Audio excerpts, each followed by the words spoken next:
الكرم اللهم صل وسلم وبارك عليه.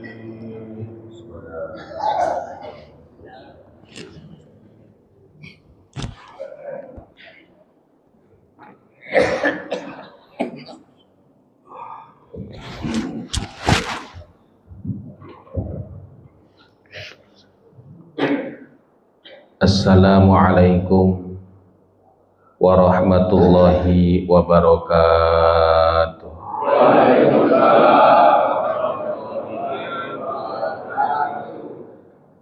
Bismillahirrahmanirrahim. Alhamdulillahi rabbil alamin. Assalatu wassalamu ala ashrafil mursalin Sayyidina wa habibina wa syafi'ina wa maulana Muhammadin wa ala alihi wa sahbihi ajma'in. Subhanaka la ilma lana illa ma 'allamtana innaka antal alimul hakim. La haula wala quwwata illa billahil aliyyil azim. Amma ba'du. Para jamaah sekalian, mari sama-sama kita baca doa, ikuti setelah saya. Bismillahirrahmanirrahim.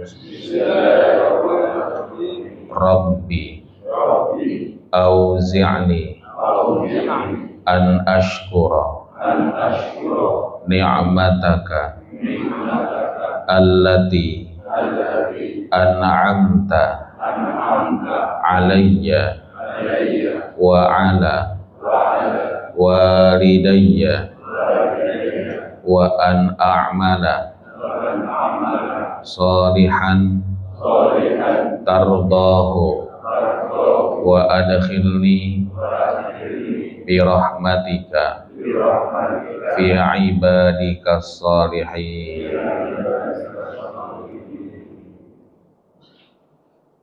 Hadratul afadil wal muhtaramin, para kiai, para sesepuh, para pengurus masjid yang mohon maaf tidak dapat saya sebutkan satu persatu, namun insya Allah tidak mengurangi ta'zim saya kepada beliau-beliau.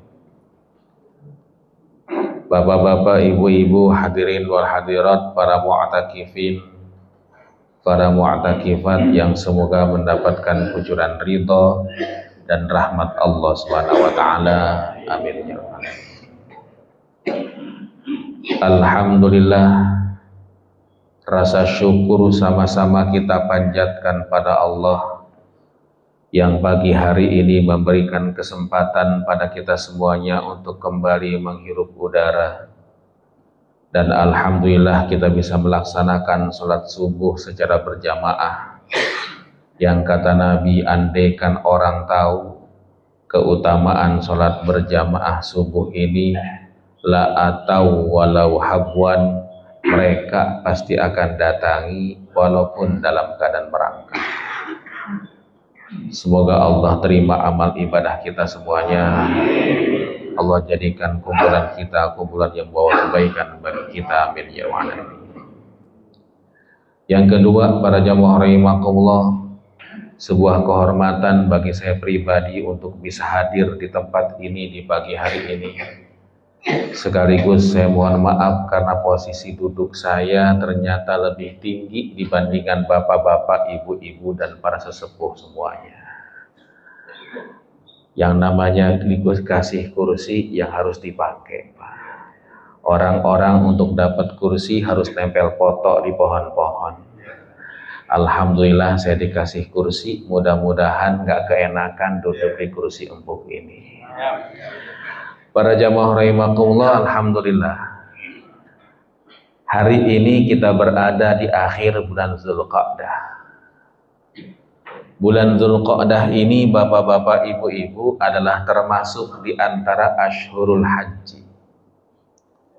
Tadi imam membaca ayat dalam surat Al-Baqarah, Al-Hajju Ashhurum Ma'lumat. Haji itu di bulan-bulan tertentu. bulan-bulan tertentu ini bapak-bapak, ibu-ibu, adalah bulan Syawal, bulan Zulqa'dah, dan besok 10 hari awal di bulan Zulhijjah.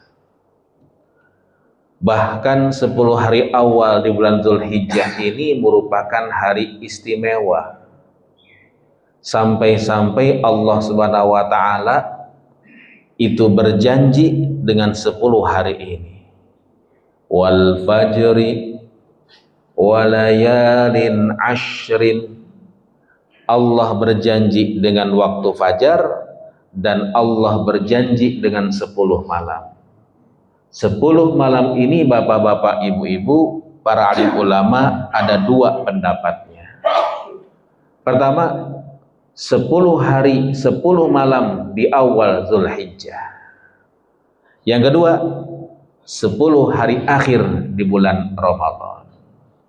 Yang pasti 10 hari ini rahasia Allah Subhanahu wa taala.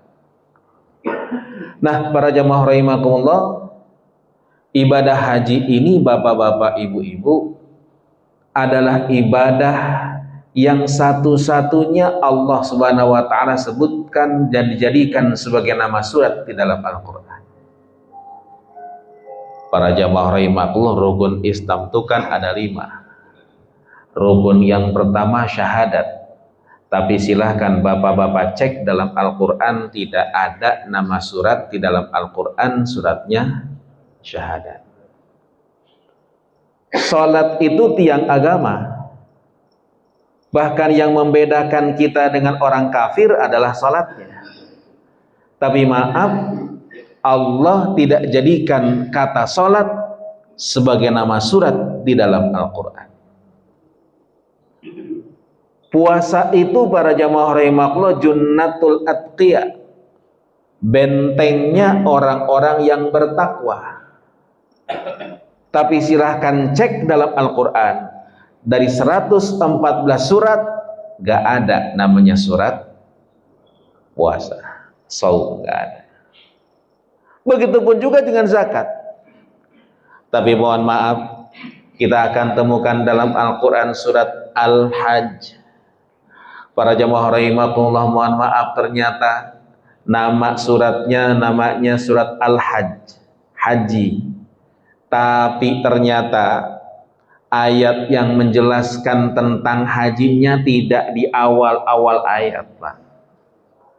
Kalau ada orang bikin tulisan tentang Jakarta, pasti alinea pertamanya akan menjelaskan Jakarta itu merupakan ibu kota Indonesia yang sebentar lagi akan diganti.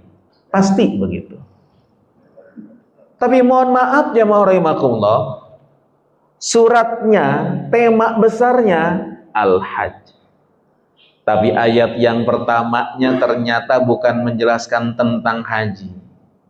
Tapi Allah Subhanahu wa taala ingatkan, inna zalzalatas sa'ati syai'un 'azim.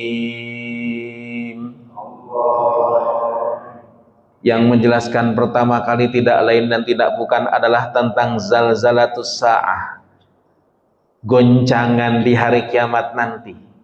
Tema besarnya adalah haji, judulnya adalah haji, tapi ayat pertamanya tentang kiamat. Yauma tarawnaha tadhalu kullu murdi'atin amma arda'at wa tada'u kullu dhati hamlin hamlaha wa taran nasa sukara wa ma hum bisukara walakinna 'adzaballahi syadid. Para jamaah sekalian, mohon maaf, ini kemarin saya diprotes. Maklumlah sekarang itu orang-orang itu kan jeli. Orang itu jamaah rahimahullah, mohon maaf, pengen bukti. Pak Ustadz, nggak ada tuh dalilnya kalau habis dibacain ayat Quran disambut dengan kalimat Allah. Waduh, ya kan. Para jamaah rahimahullah, kata saya, kalau Kata saya, yang namanya dalil itu tidak selalu letterlek. Ya, tapi Allah Subhanahu wa taala katakan dalam Al-Qur'an, wa idza quri'al Qur'anu fastami'u. Mohon maaf, Anda belajar bahasa Arab apa enggak? Enggak. Waduh. Ini repotnya, Pak. Dulu Imam Syafi'i belajar dengan Imam Maliki 13 tahun. Baru habis 13 tahun pendapatnya beda dengan gurunya. Itu pun juga nggak nyalahin gurunya. Ini para jamaah rahimakumullah ngajinya cuma dari radio. Rumahnya di Bintaro, kantornya di Sudirman. Dari Bintaro sampai Sudirman muacet tiap pagi dengerin radio. Sampai basement di Sudirman gak ketangkep tuh radio. Begitu keluar mobil nyalahin orang. Astagfirullahaladzim. Para jamaah rahimakumullah, kata yang digunakan Al-Quran istami'u. Padahal mendengarkan itu dalam bahasa Arab isma', tapi ditambahin tak. Sami'a jadi istama'a. Mohon maaf jamaah rahimakumullah, ziyadatul harfi, penambahan huruf, tadullu ala ziyadatil makna, itu menunjukkan adanya tambahan makna. Kalau berkata isma, dengerin, mohon maaf, boleh saja dengerin sambil main handphone, dengerin sambil nyetir. Tapi begitu kalimat istami'u, maknanya nambah, litakalluf ya muhrimakum. Mohon maaf, istami'u itu dengarkan dan tidak bergerak, tidak mengakukan apa-apa. Makanya dalam bahasa Jerman, kalau isma dengerin, tapi kalau istami' regepkeun. Mohon maaf, ini bahasa Jerman ya muhrimakum. Regepkeun itu bahasa Indonesia susah, Pak. Itu kan. Para jamaah rahimakumullah.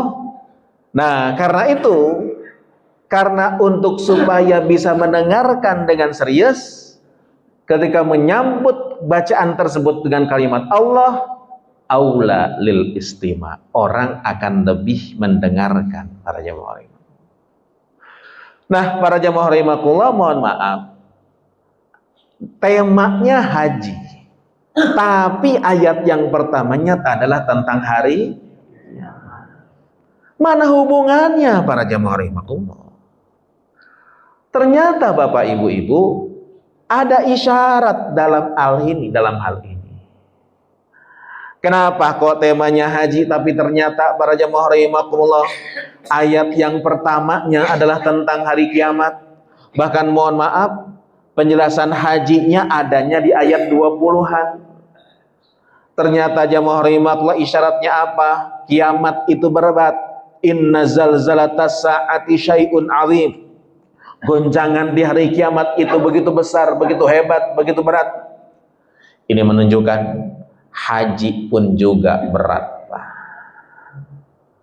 Berat apanya? Satu, ongkosnya.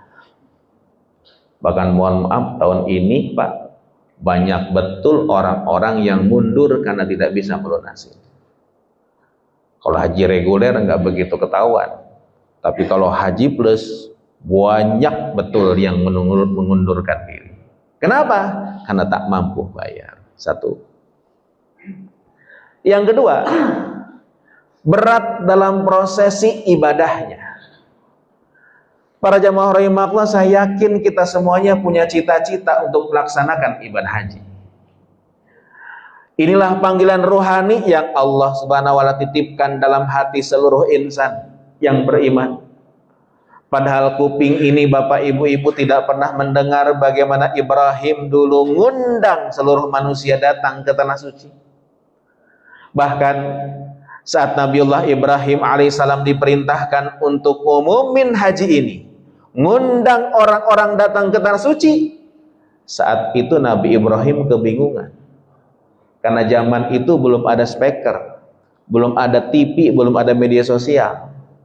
Para jamaah rahimakumullah, akhirnya Ibrahim bertanya, kaifa unadi ya Allah, gimana manggil manusia ini? Sauti lam yablughum, suaraku ini kalaupun aku teriak sekencang-kencangnya tidak akan pernah didengar oleh orang Pondok Aren. Gimana ya Allah? Allah katakan, adzin Ibrahim, umumkan. Wa alayyal balag, yang menyampaikan orang datang ke tanah suci itu aku, kata Allah Subhanahu wa taala. Makanya haji itu ada dua macam. Satu, haji nisab. Haji nisab ini haji yang memang Allah SWT berikan rizki pada dia, uangnya cukup untuk melaksanakan ibadah haji. Dua, haji nasib. Mohon maaf, model kaya saya ini haji nasib, Pak.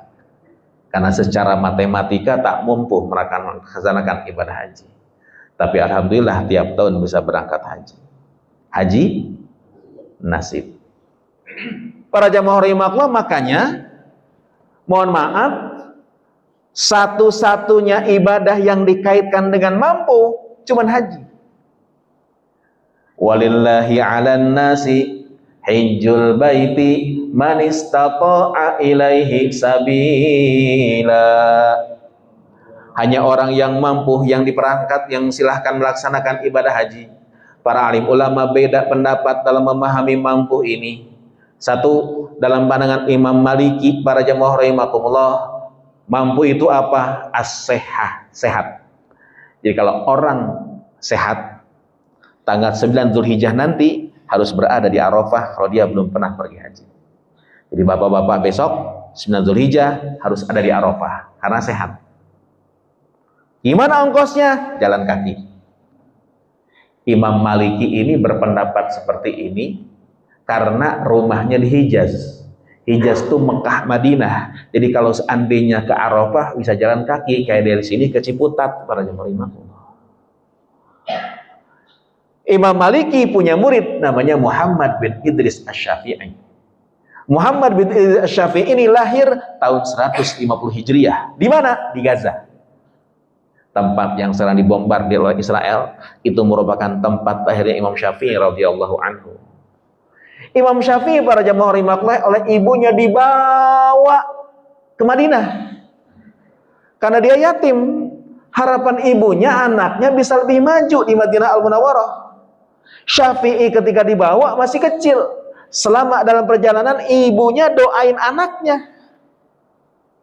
Ibunya nggak tahu bahwa Syafi'i nanti akan jadi orang yang hebat. Yang dia tahu adalah doain anaknya. Makanya mohon maaf para jamaah rahimakumullah, salah satu doa yang mustajab itu doaul musafir, doa orang yang sedang safar. Wabil khusus safar haji.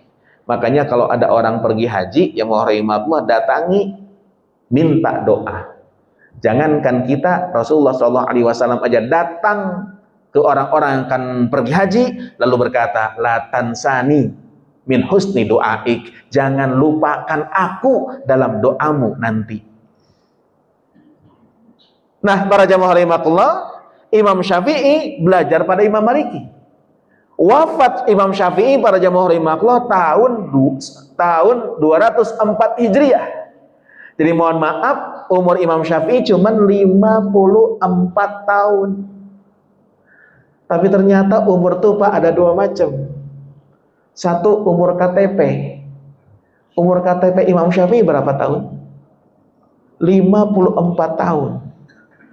Umur KTP-nya Rasulullah berapa tahun? 63 tahun. Imam Ghazali yang mau umur KTP-nya 55 tahun.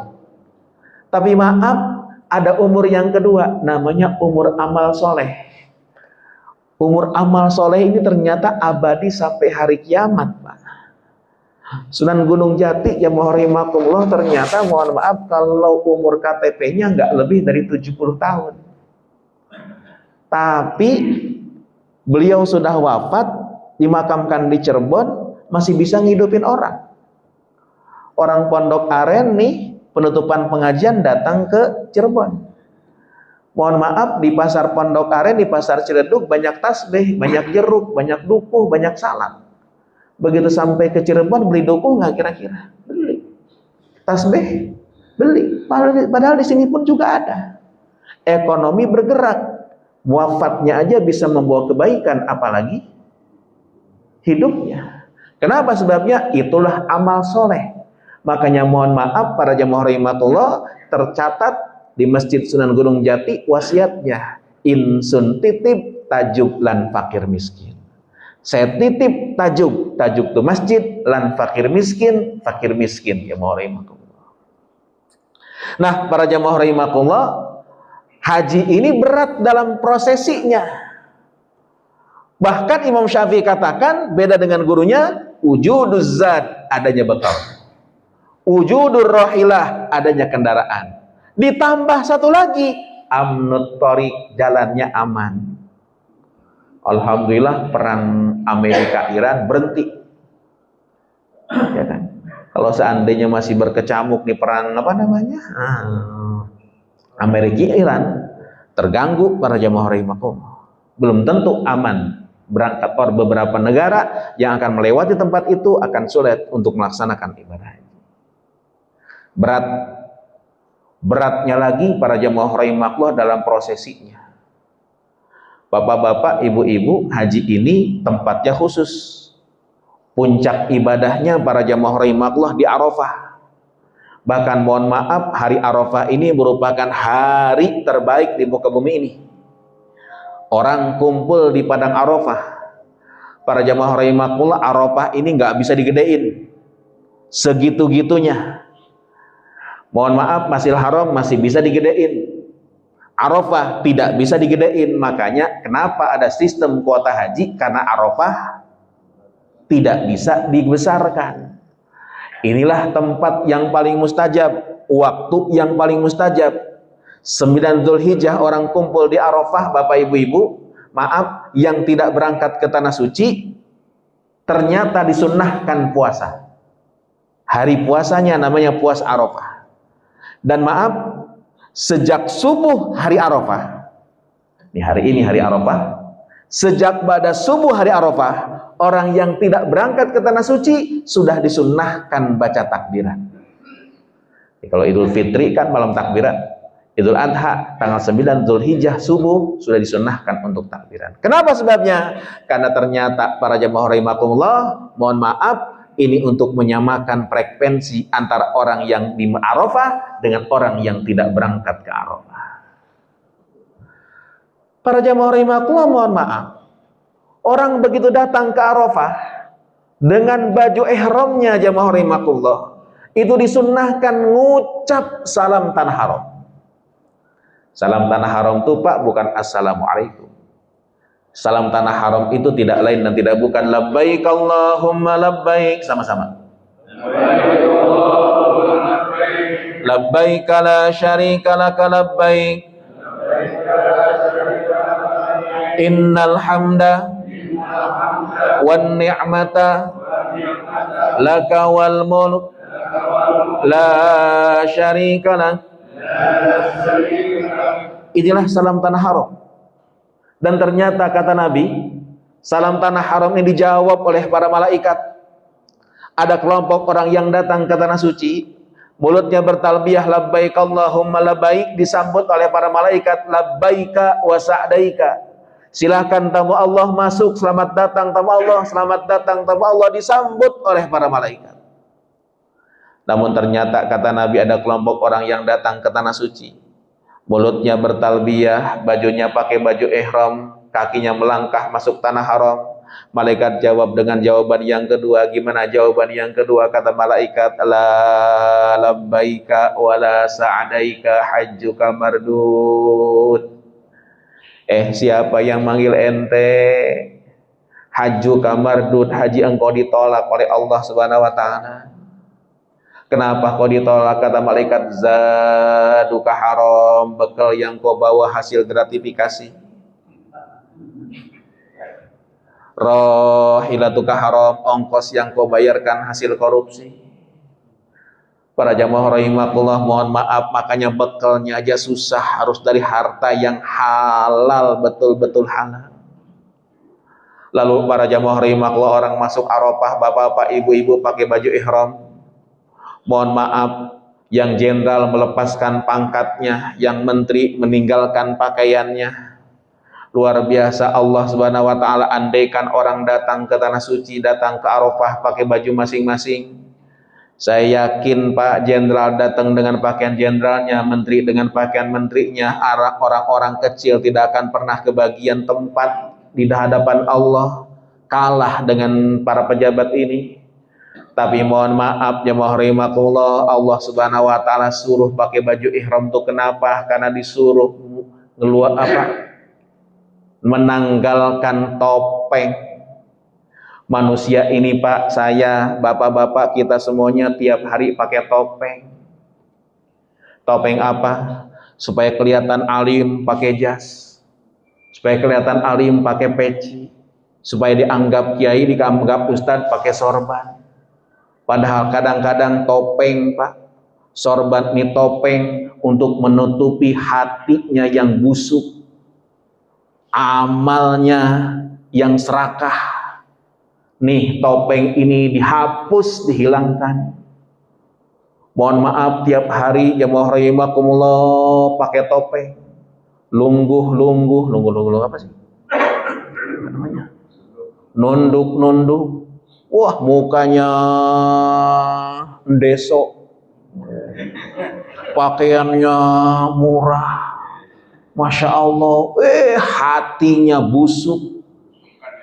Masya Allah, tabarakallah. Mohon maaf Pak, orang berangkat haji itu ternyata datang ke Arafah itu ngebuka topeng hidupnya. Pantas berkata labbaik Allahumma labbaik ya Allah. Hari ini saya datang memenuhi panggilan Engkau. Saya datang ke tanah suci ini bukan karena jabatan saya ya Allah, bukan karena harta saya ya Allah, bukan karena ilmu saya ya Allah. Engkau yang takdirkan saya kemari, la syarikalak ya Allah ya Rabbana. Engkau yang mengatur hamba dan memberikan kesempatan hamba pada hari ini ya Allah ya Rabbana. Makanya mohon maaf bapak-bapak, ibu-ibu, walaupun tidak datang ke Arafah, insya Allah bisa mendapatkan nilai Arafah kalau berhasil melepas topeng-topeng kehidupan ini. Pakai baju yang putih-putih, 2 helai, baju yang mungkin nanti di hari kiamat kita akan dibangkitkan dengan baju itu. Para jamaah rahimakumullah bahkan masuk kubur dengan kain seperti itu. Artinya apa? Amit nafsaka, matikan dirimu qabla an tamuta, sebelum kau betul-betul mati di hadapan Allah Subhanahu wa taala. Matikan sifat serakahmu, matikan hayal duniamu, semuanya dimatikan. Makanya mohon maaf, doa yang paling banyak Rasulullah Shallallahu Alaihi Wasallam baca dalam haji ini bukan minta dunia, bukan minta keturunan, tapi tadi ayatnya dibaca oleh imam. Faminan nasi may yaqulu rabbana atina fid dunya wa ma lahu fil akhirati min khalaq. Mohon maaf, orang yang berangkat haji ternyata hayalan duniawiyahnya masih banyak Pak. Sehingga mohon maaf, banyak betul yang minta di hadapan Allah, yang minta di Arafah, di tempat-tempat mustajab. Rabbana, wahai Tuhan kami, atina fid dunya, berikan ya Allah Rabbana dalam dunia ini. Mintanya dunia. Apa kata Allah? Wa ma lahu fil akhirati min khalaq. Tapi maaf, jangan minta apa-apa nanti di akhirat. Doa yang terbaik ternyata Al-Quran mengajarkan, dan inilah yang paling banyak dibaca oleh Rasulullah SAW. Faminhum man yaqulu rabbana atina fid dunya hasanah wa fil akhirati hasanah wa qina adzaban nar.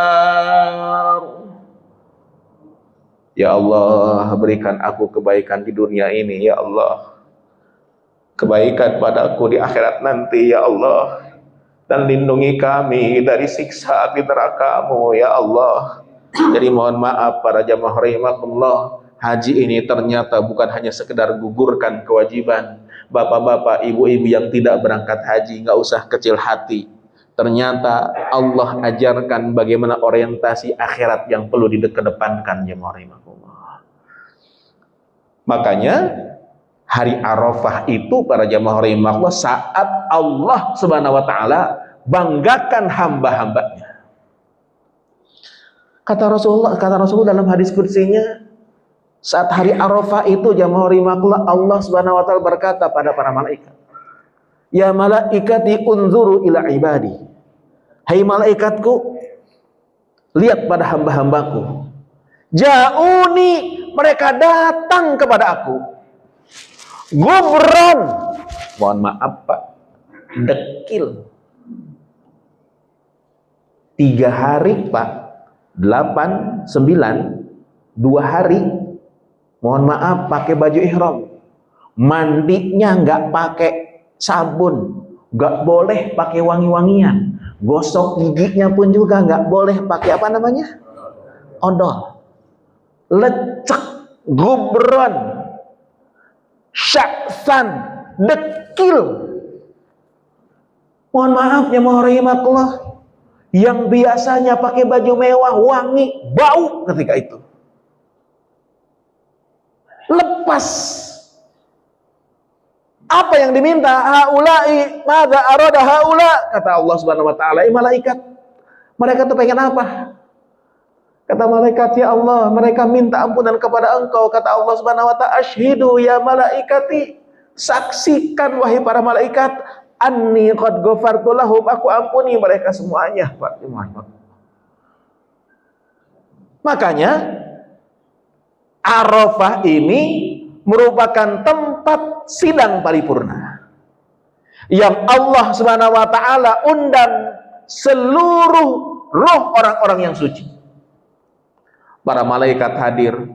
Allah ingin banggakan hamba-hambanya di hadapan para malaikat ya rahimakumullah. Kenapa sebabnya? Karena ternyata bapak-bapak, ibu-ibu ya yang diundang orang yang tua, begitu selesai hajian mereka meninggal dunia. Kenapa Allah ingin banggakan?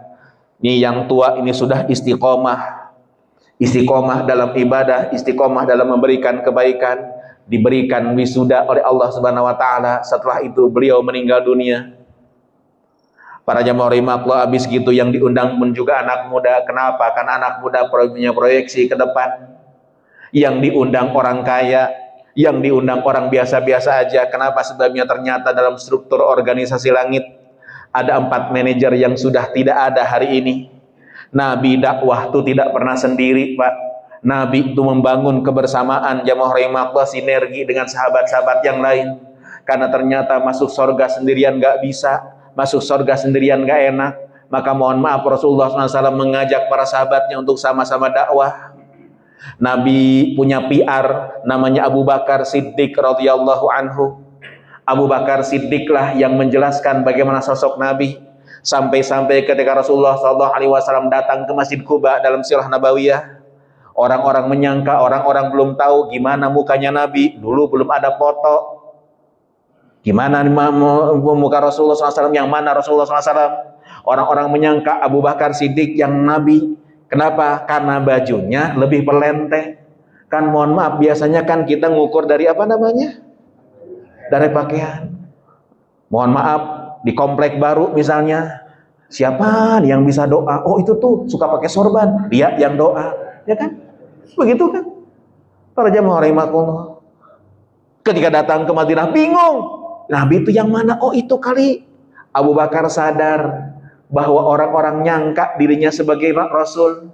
Maka Abu Bakar bangun, Rasulullah SAW yang sedang duduk, Abu Bakar buka sorbannya, Nabi yang sedang duduk, para jamaah rahimakumullah dipayungi dengan sorbannya. Dengan perbuatan seperti ini, orang tahu, oh bukan, itu yang dipayungi pasti Rasulullah SAW. Rasulullah punya chief security, namanya Umar ibn al-Khattab radhiyallahu anhu. Sayyidina Umar jamaah rahimakumullah, mohon maaf, jaga Rasulullah. Bahkan ketika hijrah, Abu Umar berkata, ya Rasul, ayo jalan dengan aku ke Madinah, kau akan aman. Rasulullah punya manajer finance namanya Utsman bin Affan. Sayyidina Utsman bin Affan ini para jamaah rahimahullah luar biasa. Dia pengusaha, tapi mohon maaf peduli pada agama ini jamaah rahimahullah. Saat Rasulullah SAW butuh biaya untuk dakwah, untuk perang. Umur Nabi 60 tahun harus berangkat menuju ke Tabuk. Tabuk itu kira-kira 720 kilometeran dari kota Madinah. Nabi naik kuda, Pak. 720 kilo, umurnya hampir 62 atau 61 tahun. Masih kuat. Kita 50 tahun naik bis ke Surabaya, pegelnya 2 hari, ya mau gitu. Rasulullah ternyata fisiknya luar biasa. Perang Tabuk ini dalam sirah Nabawiyah disebut ya rahimahullah Jaisul Usrah. Kenapa? Saat itu sedang paceklik, susah kehidupan. Saat itu Utsman berkata, tuh 100 onta saya pakai. Pengembangan masa depan ada Sayyidina Ali bin Abi Thalib, anak muda yang cerdas. Rasulullah tempatkan sebagai manajer HRD-nya. Maaf, 4 manajer ini sekarang sudah tidak ada. Udah wafat semuanya, sudah meninggal semuanya. Allah tunggu di antara orang yang berhaji atau orang yang tidak berhaji untuk menggantikan 4 manajer ini. Tidak harus jadi ustadz semuanya, nggak harus jadi kiai semuanya. Kenapa? Kalau jadi kiai semuanya, jadi ustadz semuanya repot, nanti bisa berebut berkat, ya mau rimaklah gitu kan. Tapi gimana dong? Silahkan jadikan bisnis Anda sebagai dakwah, bukan dakwah yang jadi bisnis. Bisnis dakwah itu bukan sekedar ngomong di atas mimbar. Dakwah itu menginspirasi kebaikan, menginisiasi kebaikan, berpihak pada kebaikan sampai hari kiamat nanti. Nih orang-orang yang komitmen seperti ini kemudian di training sama Allah, berangkat malamnya ke Muzdalifah. Kalau pakai logika kita, ngapain ke Muzdalifah malam-malam? Tidur di Muzdalifah. Padahal mohon maaf, rumahnya bagus-bagus, kasurnya empuk-empuk, datang ke Muzdalifah, tidur di lapangan. Habis gitu, nyari batu. Batu yang dicari, 70 butir. Mohon maaf, 70 butir, kalau minta sama material, dikasih nggak kira-kira? Nggak usah bayar. Tapi mohon maaf, ternyata disuruh datang ke Muzdalifah. Tadi ayatnya فَإِذَا أَفَضْتُم مِّنْ عَرَفَاتٍ فَاذْكُرُوا اللَّهَ عِندَ الْمَشْعَرِ الْحَرَامِ. Kalau beres komitmen ngajukan proposal di Arafah, datanglah ke Muzdalifah. Banyakin zikir di situ, jamaah rahimahullah, nyari batu. Korek-korek dikantongin, korek-korek dikantongin 70 butir. Masuk kantong. Di Muzdalifah malam-malam, gak terang kayak begini. Carilah tempat terang, dilihatin banyak kotoran kambingnya. Karena ternyata mohon maaf, batu dengan kotoran kambing di padang pasir sama bulatnya, Pak. Bedanya kalau dipencet, jemaah rahimahullah gitu. Makanya mohon maaf kalau satu ketika bapak-bapak, ibu-ibu datang ke Muzdalifah nyari batu malam-malam melaksanakan haji, sebelum dikantongin diapain dulu? Jangan dicium, bau. Pencet dulu. Kalau keras batu, kalau anjur tai kambing. Coba kalau dipikir pakai logika, ngapain cuman semalam di situ? Dan mohon maaf, Muzdalifah itu tempat mustajabnya cuma sekali setahun, malam ke-11 Zulhijjah doang. Sekarang nggak ada apa-apa di situ. Nggak ada bedanya dengan tempat ini. Masya Allah, tabarakallah, ternyata disitulah Allah ajarkan kepada kita semuanya, tujuan engkau itu bukan Muzdalifah. Muzdalifah mah tempat transit. Tujuan kita itu ke Allah. Dunia ini tempat transit. Di tempat transit ini disuruh cari bekal. Tuh yang dicari itu batu. Pagi-pagi berangkat, anak masih tidur, pulang udah tidur lagi. Yang dicari cuman batu. Masya Allah, ternyata mohon maaf harus bohong untuk nyari batu aja. Harus korupsi untuk nyari batu aja. Masya Allah, tabarakallah. Inilah Pak, di Muzdalifah ini Allah ajarkan dunia ini sebagai tempat transit. Tujuan hidup bukan dunia. Dunia bagaikan batu, tapi hidup Allah lebih dari batu, ya emas berlian. Makanya selesai dari Muzdalifah orang ke Mina. Ngapain? Lontar jumroh sebelum lepas baju. Mohon maaf, lontar jumroh ini katanya lontar setan. Tapi maaf, kata Gus Dur, setan tuh 3 macam. Ada setan yang nggak kelihatan. Setan yang nggak kelihatan ngusirnya dibacain ayat kursi. Yang kedua, setan yang kelihatan. Setan yang kelihatan ngusirnya bukan dibacain ayat kursi, dilempar kursi. Yang repot yang ketiga setannya, dibacain ayat kursi, diapal, dilempar kursi, yang ngelawan. Bahkan kadang-kadang suka berebut kursi, yang repot, yang ngerimak lagi gitu kan. Nah, mohon maaf Pak, lempar setan itu tidak lainnya tidak bukan ngomong di hadapan Allah, ya Allah, setelah aku ajukan proposal hidupku di Arafah, ya Rabb, Kau ajarkan bahwa dunia itu merupakan sementara. Ya Allah, ya Rabbana, Kau ajarkan saya untuk nyari bekal. Tiap hari hanya nyari bekal di dunia ini, ya Rabb. Tapi mohon maaf, untuk nyari batu aja semalam saya butuh lampu, apalagi besok saya butuh kehidupan ini, dan kehidupan ini butuh cahaya Engkau. Ya Allah, ya Rabbana, semalam saya nyari batu, susah kalau nggak ada lampu. Hidup besok, ya Rabb, kalau Kau tidak berikan cahaya pada hidup saya, susah akan hidup saya ini, ya Rabb. Kau ternyata sudah berikan cahaya dalam hidup ini, tapi tertutup, ya Rabb. Ada sombong dalam hati, ada bakhil dalam jiwa saya, ya Rabb. Ada sum'ah dalam hati saya, ya Rabb. Ada takabur, ya Rabb. Bismillahi Allahu Akbar, saya buang sifat-sifat ini semuanya. Makanya maaf, orang pulang haji cukuran, Pak. Kenapa? Sebabnya brand new, di-upgrade. Di-upgrade apa? Di-upgrade softwarenya. Softwarenya di-upgrade, hardwarenya pun juga harus di-upgrade. Mohon maaf, iPhone tiap bulan itu diminta untuk upgrade software. Ya kan? Mohon maaf, iPhone 6 udah nggak bisa di-upgrade lagi. Kenapa? Sekarang iPhone 17 softwarenya. Nah, ini kayaknya. Oh ya, bisa, udah masih bisa. Kepencet kali. Makanya para jamaah rahimakumullah, mohon maaf Bapak Ibu, haji dulu ternyata bisa menjadikan Indonesia merdeka.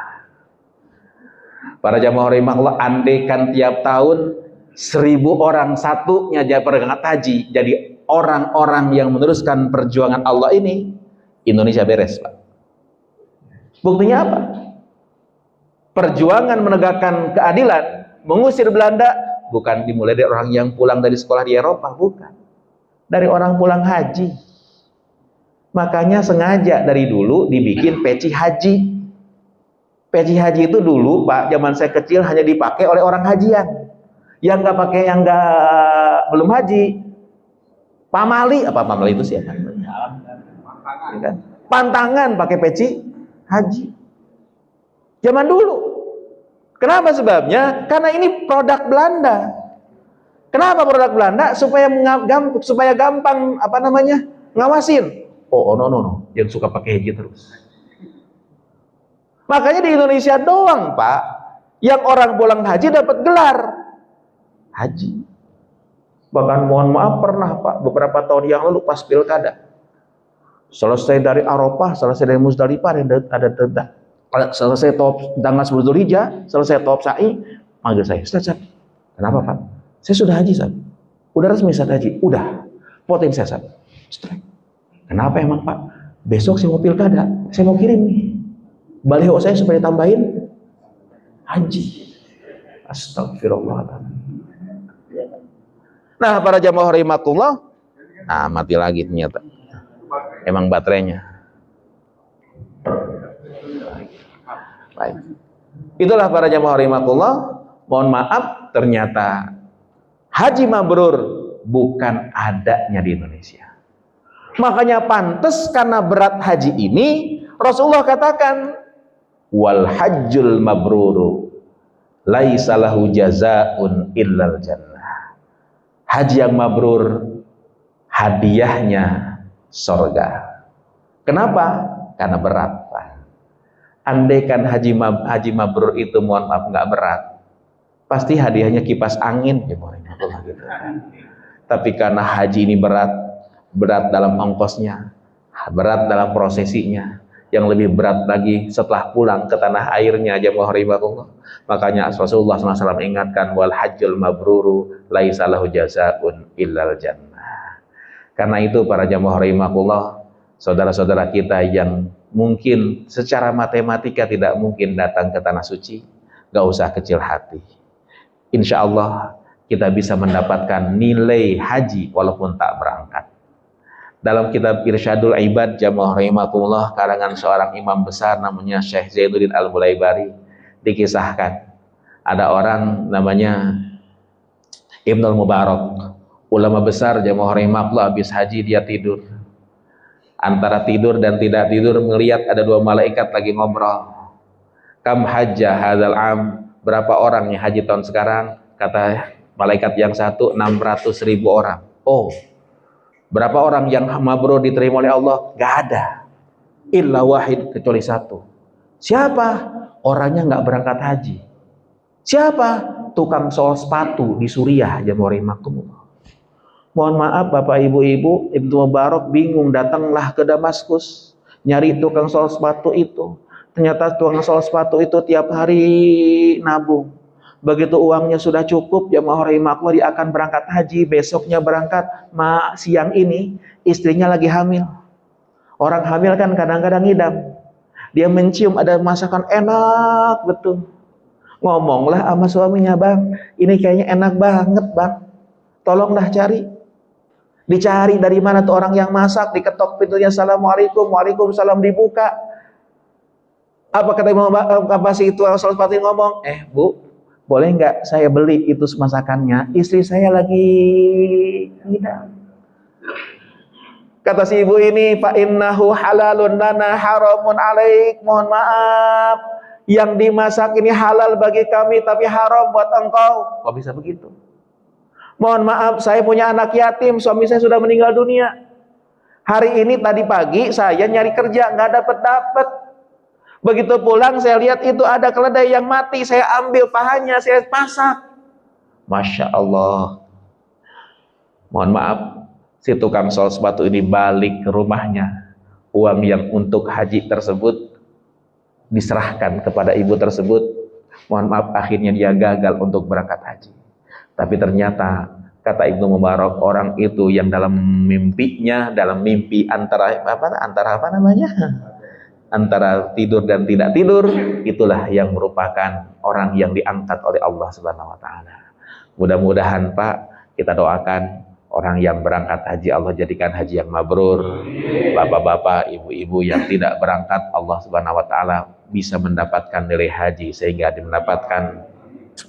mendapatkan kemuliaan di hadapan Allah Subhanahu wa taala.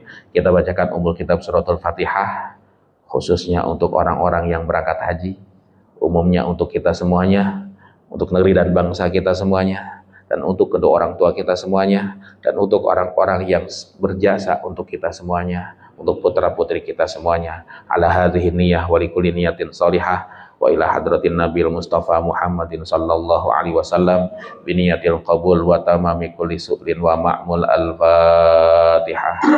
A'udzu billahi minasyaitonir rajim. Bismillahirrahmanirrahim. Alhamdulillahirabbil alamin arrahmanir rahim maliki yaumiddin. Iyyaka na'budu wa iyyaka nasta'in ihdinas siratal mustaqim siratal ladzina an'amta 'alaihim ghairil maghdubi 'alaihim waladdallin. Amin. Bismillahirrahmanirrahim. Alhamdulillahirabbil alamin hamdan yuwafi ni'amahu wa yukafi mazidah. Ya Rabbana lakal hamdu wa lakas syukru kama yanbaghi li jalalika wajhikal karim wa li'azimi sultanik. Allahumma salli ala sayyidina Muhammad wa ala ali sayyidina Muhammad. Ya Allah, terima kasih Kau berikan hidayah dalam hati kami. Ya Allah, terima kasih Kau jadikan kami umat baginda Rasulullah sallallahu alaihi wasallam. Ya Allah, kami yang berkumpul subuh ini di Masjid Quba ini ya Rabb adalah umat Nabi-Mu yang mata kami belum pernah melihat bagaimana wajah Nabi kami ya Allah, yang kuping kami belum pernah mendengar bagaimana suara Rasulullah sallallahu alaihi wasallam. Ya Allah, tapi Engkau tahu ya Rabb, dalam hati kami ada gemuruh rindu pada Rasulullah sallallahu alaihi wasallam. Dalam jiwa kami ada getaran cinta yang begitu besar pada baginda Rasulullah sallallahu alaihi wasallam. Ya Allah, banyak di antara kami ya Rabb yang hanya memendam cinta dan rindu dalam hatinya ya Rabb, hanya bisa menyaksikan saudara-saudara kami yang datang ke tanah suci mengucapkan salam depan kubur Nabi ya Allah Rabbana, dan salat di tempat salatnya Rasulullah di Raudhah ya Allah. Ya Allah ya Rabbana, perkenankan ya Rabb kami ungkapkan, kami sampaikan getaran cinta kami ini pada Rasulullah pagi ini ya Rabb. Assalamualaikum ya Rasulullah, Assalamualaikum ya Habiballah, Assalamualaikum ya Safwatallah. Ya Allah ya Rabbana, di tengah-tengah saudara kami yang mulai datang ke tanah suci ya Rabb, hati kami menjerit ya Rabb, memohon kepada Engkau, sudilah kiranya dalam kehidupan ini Kau berikan kesempatan kami sujud di depan Ka'bah ya Rabb. Izinkan kami bisa melaksanakan ibadah haji dalam kehidupan ini ya Allah ya Rabbana. Ya Allah ya Rabbana, kalaupun Kau tidak berikan kesempatan itu pada kami ya Rabb, izinkan Kau bimbing sisa hidup kami ini ya Rabb. Izinkan Kau ampuni dosa-dosa kami, Kau maafkan segala kesalahan kami, Kau bimbing sisa hidup kami ini ya Rabb, karena sisa hidup kami belum tentu akan lebih lama dibandingkan hidup yang telah kami lampaui ya Rabb. Ya Allah, kami mohon padamu ya Rabb bimbinganmu agar hidup kami bermanfaat untuk agamamu, keberadaan kami membawa kemaslahatan untuk umat nabimu, langkah kaki kami bisa bermanfaat untuk Engkau ya Allah Rabbana, sehingga nanti tatkala Kau wafatkan kami ya Rabb, Kau wafatkan kami dalam keadaan husnul khatimah, dan Kau kumpulkan kami dalam barisan baginda Rasulullah sallallahu alaihi wasallam. Ya Allah ya Rabbana, aslih lana dinana alladhi huwa ismatu amrina. Kami mohon padamu ya Rabb, perbaiki kehidupan agama kami ya Allah, bersihkan hati kami ya Allah. Ya Allah Rabbana, bersihkan segala tingkah laku kami ya Rabb, akhlak-akhlak kami ya Rabb. Ya Allah Rabbana, ampuni dosa-dosa kami ya Rabb. Wa aslih lana dunyana allati fiha ma'ashuna. Perbaiki kehidupan dunia kami ini ya Rabb. Jadikan usaha kami usaha yang berkah. Kau berikan kemudahan dalam segala usaha dunia kami ya Allah ya Rabbana, untuk mencari, untuk melaksanakan ibadah di hadapan Engkau ya Rabb. Wa aslih lana akhiratana allati ilaiha ma'aduna. Perbaiki kehidupan akhirat nanti tempat kami kembali ya Allah. Allahumma rabbana ighfir lana dzunubana wa liwalidina warhamhum kama rabbawna shighara. Ya Allah, izinkan kami banggakan ibu dan bapak kami karena keimanan yang ada dalam hati kami, usaha-usaha mereka ya Rabb. Terngiang dalam benak kami bagaimana ibu kami cerewet nyuruh kami salat, bapak kami dengan sabarnya tiap pagi bangunkan subuh ya Rabb. Ya Allah, bahkan kuping jadi saksi dijewer ibu kami tatkala kami tidak salat, mata kami diciprati air oleh bapak kami ketika kami susah bangun subuh ya Rabb.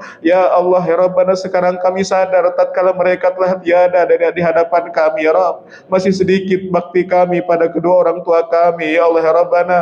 Ya Allah, hanya munajat yang sekarang kami bisa lakukan di hadapan Engkau. Izinkan Kau jadikan kubur orang tua kami raudhah min riyadil jannah. Rahmati orang tua kami yang ada di dalam kubur ya Allah ya Rabbana. Ya Allah, orang tua kami yang masih ada ya Rabb, mereka sudah sepuh dan kadang-kadang sakit-sakitan. Kami mohon padamu, jadikan penyakit yang mereka derita sebagai penghapus dosa-dosa mereka ya Allah. Ya Allah, izinkan Kau lapangkan hati kami, sabarkan diri kami ya Rabb, untuk mengurus orang tua kami yang sudah sepuh ini ya Allah. Andai satu hari nanti Kau wafatkan orang tua kami, tak kuasa kami menolak ya Allah, hanya mohon kepada Engkau ya Rabb. Kami minta kepada dirimu Zat yang maha mendengar, sudilah kiranya Kau wafatkan orang tua kami dalam keadaan husnul khatimah. Allahumma ij'al auladana wa banatina wa dzurriyyatina wa talamidana wa tilmidatina min ahlil ilmi wa ahlil khair, wa la taj'alna wa iyyahum min ahli syarri wad dhair. Allahumma hdi ahlana wa dzurriyyatana wa talamidana wa tilmidatina siratal mustaqim, siratal ladzina an'amta 'alaihim minan nabiyyin wasiddiqin wasyuhada'i wassalihin. Ya Allah, kami punya anak ya Rabb yang merupakan amanah Engkau, kami punya murid yang merupakan amanah Engkau, kami punya jamaah yang merupakan amanah Engkau. Kami mohon ya Rabb, berikan hidayah kepada mereka ya Rabb, tunjukkan dan bimbing mereka ke jalan yang lurus yang Kau ridhai ya Allah Rabbana. Ya Allah, jadikan mereka penerus perjuangan agamamu ya Rabb. Ikhlaskan hati kami Allah Rabbana, jadikan kami orang-orang yang tawakal kepada dirimu ya Allah. Rabbana taqabbal minna innaka antas samiul alim wa tub alaina innaka antat tawwabur rahim. Allahumma aizzal islam wal muslimin wa ahlikil kafara wal musyrikin, aslih man fi salahi salahul islam wal muslimin wa ahlik man fi halakihi salahul islam wal muslimin. Rabbana atina fid dunya hasanah wa fil akhirati hasanah wa qina adzabannar. Wa sallallahu ala sayyidina Muhammadin wa ala alihi wa sahbihi wasallam walhamdulillahi rabbil alamin.